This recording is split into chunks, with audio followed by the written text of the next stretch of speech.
쉽고 재미있는 시사 경제 채널 페페TV에서 알려드립니다. 여러분, 인생 살면서 주변에 얌체 같은 사람들 경험해 보셨죠? 얌체라는 말은 염치로부터 시작되었습니다. 염치는 체면과 부끄러움을 아는 마음이라는 뜻입니다. 얌체는 보통 좋은 뜻보다는 나쁜 뜻으로 많이 사용하는 말로 남은 배려하지 않고 자기 이익만 챙기는 사람을 얌체 같다고 말하는데, 무엇을 하든 손해는 볼 짓을 안 한다는 뜻으로 자신의 실속만 챙기려는 사람입니다. 이와 같이 상황마다 입장이 바뀌는 사람들이 있는데요. 우리나라에서는 대표적으로 유승준 씨가 있습니다. 인기 얻을 때는 언제고 군대 가라니까 갑자기 국적을 바꿨죠. 지금도 뭐가 아쉬워서 그러는지 한국으로 들어오려고 노력하고 있습니다. 이와 같은 사람들이 주변에 있으면 눈살을 찌푸리게 되는데요. 지금 자기가 좋아서 외국에 거주하고 있거나 심지어 여행 간 사람들까지 한국으로 돌아오기 위해, 그것도 기왕 하는 거 대한민국은 선진국이니 공짜로 해달라고 전세계를 언급하는 사람들이 있어 화제가 되고 있습니다. 지금 바로 알아보겠습니다. 페페TV 팩트체크.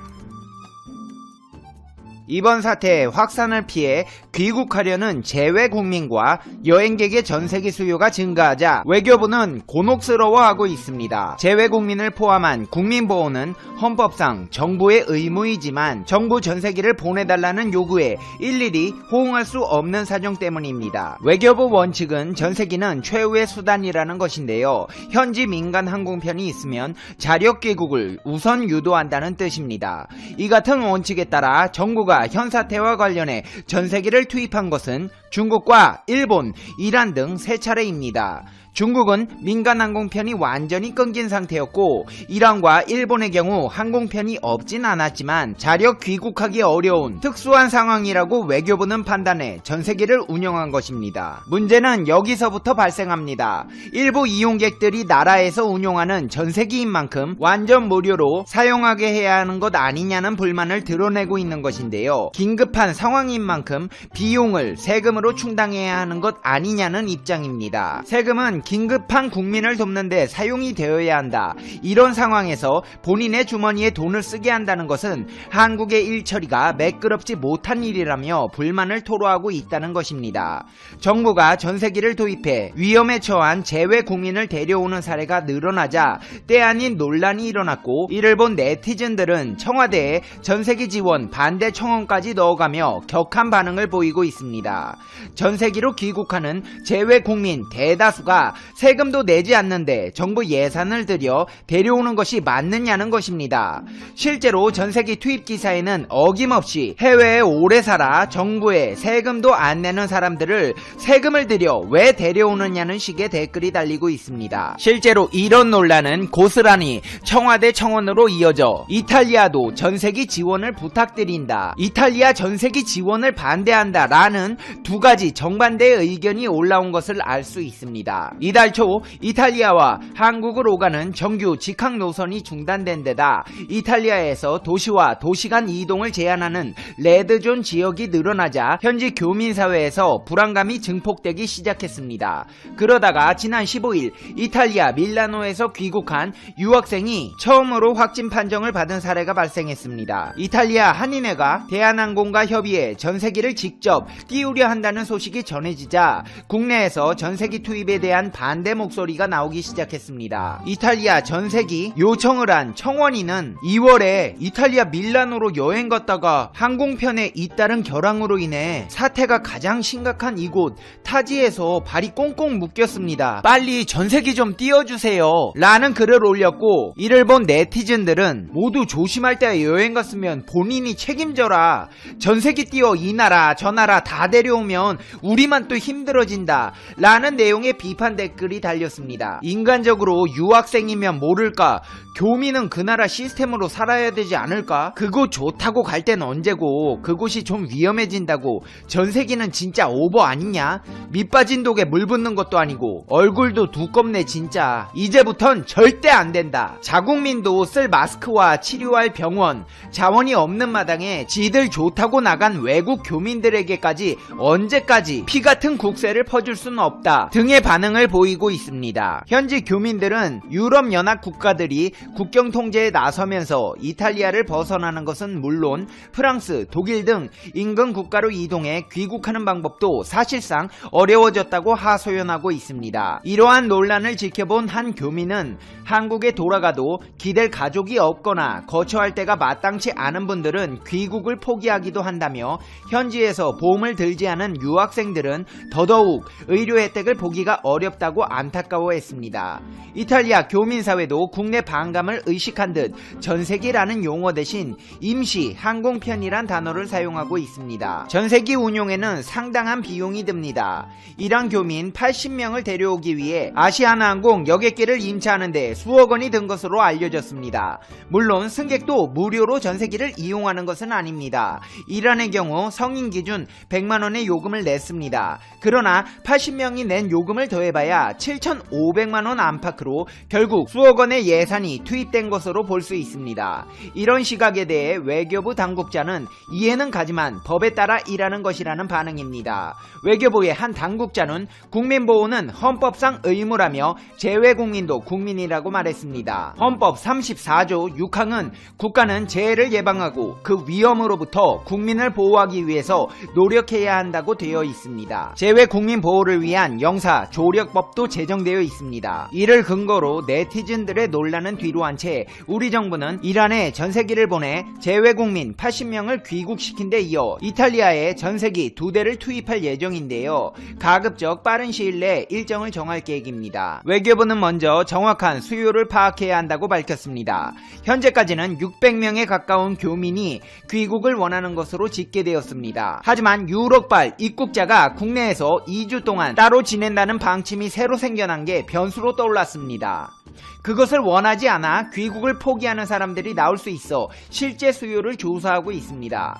또 이탈리아 현지에서 부족한 방역 장비나 검역 대책도 미리 준비해야 합니다. 대한항공 관계자는 운항 허가가 있는 데다 빈 비행기만 띄우는 페리 운항이라서 이탈리아 당국의 승인을 받는 것은 크게 어렵지 않을 것이라고 했습니다. 정부는 그동안 정부 재정이 투입되는 전세기 투입에 대해 부정적인 입장을 보여왔고 이에 우선 자력이나 상업 항공편을 통해 귀국하는 방안을 지원했으며 상황이 여의치 않을 경우 마지막 수단으로 전세기를 검토한다는 입장을 여러 차례 강조했지만 당초 한인회가 중심이 돼서 자체적으로 항공사와 협의를 진행했던 이탈리아의 경우에도 결국 정부가 나서게 된 것입니다. 이런 논란이 한국에서만 있었던 것은 아닙니다. 일본 정부에서도 중국 우한에서 전세기로 귀국하는 자국민에 대해서 처음 계획과 달리 항공료를 징수하지 않은 것인데요. 원래는 중국에 체류하다가 자력으로 귀국한 자국민과의 형평성을 고려해 정부가 마련한 전세기로 귀국하는 이들에 대해서 1인당 8만엔 약 87만원을 징수하겠다고 했습니다. 그러나 니카이 도시히로 자민당 간사장은 갑작스러운 재난이라며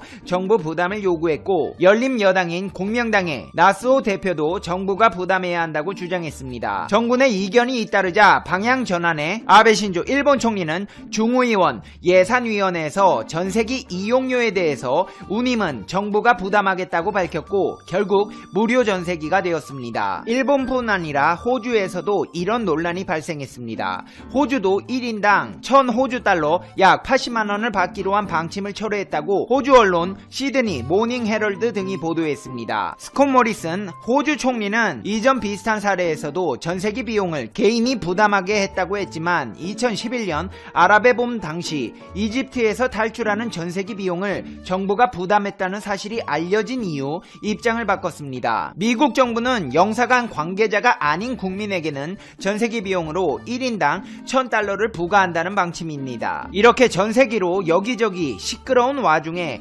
일본에서 오늘 믿기 힘든 소식이 들려왔습니다. 독도가 일본 영토이며 한국이 이를 불법으로 점거하고 있다는 일본 정부의 일방적인 주장이 내년부터 사용될 일본의 새 중학교 교과서에 대거 실리게 된 것입니다. 대마도 찾아오겠다고 영상 만들고 있는 페페TV의 입장에서 봤을 때 후두부가 얼얼해지는 상황이 아닐 수가 없는데요. 이번에 발행되는 일본 사회과 역사, 지리, 국민 등 총 17종의 교과서에는 모두 일본 정부의 독도 영유권 주장 기술들이 들어가 있습니다. 2015년 중학교 교과서 검정을 통과한 이전 교과서에는 한국의 독도 불법 점거 망언을 담은 교과서가 13종이었으나 이번에 검정을 통과한 교과서를 확인한 결과 14종으로 늘었습니다. 전체 사회과 교과서 17개 중 14개에 한국이 독도를 불법 점거하고 있다는 말도 안 되는 주장을 써놓은 것입니다. 이러한 주장은 공민 및 지리 교과서와 역사 교과서 4종에 들어갔습니다. 이러한 행보는 강제징용 판결에 대한 사실상 보복 조치와 입국 규제 조치로 한일 관계가 악화된 상황에서 양국의 관계 악화를 더욱 심화시키는 또 다른 요소가 될 전망입니다. 이제 페페TV의 결론 듣겠습니다. Conclusion. 페페TV. 아이고, 아베 이 양반 올림픽 망한 화풀이를 대한민국한테 하고 있어요. 독도가 일본 땅이라고 말도 안 되는 소리를 교과서에 어떻게 넣을 수가 있죠? 우리도 망언 뭐 할 거 없을까요? 대마도는 우리 땅이니까 그거 넣어도 망언은 아니고 그냥 일본 통으로 우리 땅이라는 주장 정도는 해줘야 급이 좀 비슷해지겠네요. 에휴, 내가 맨날 잔소리하면 뭐해요. 속이에 경일기인데.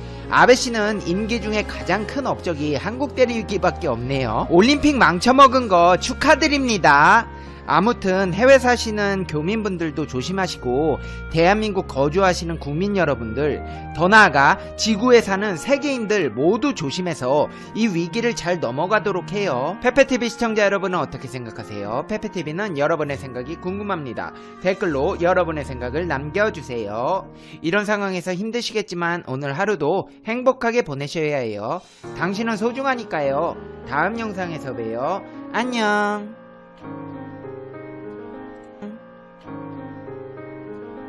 세계 코로나 누적 확진자 수가 어느덧 1억 명을 코앞에 두고 있는 상황입니다. 사망자는 이제 200만 명을 넘어섰습니다.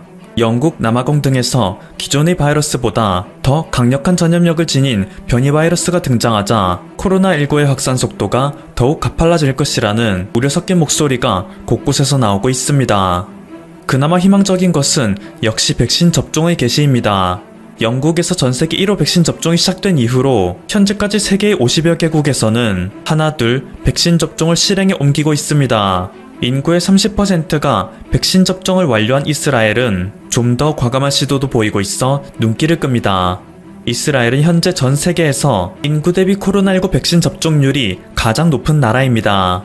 전체 인구 930만 명 중 250만 명이 백신 접종을 완료했습니다. 취약 인구에서부터 시작한 백신 접종은 40대 인구를 비롯 16에서 18세 청소년들과 임산부에게까지 이어지고 있습니다.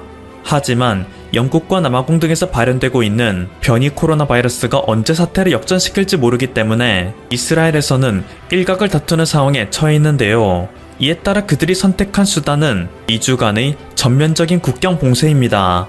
앞으로 2주간 국제선 여객기를 일절 띄우지 않는 강력한 조치를 검토 중에 있다고 합니다.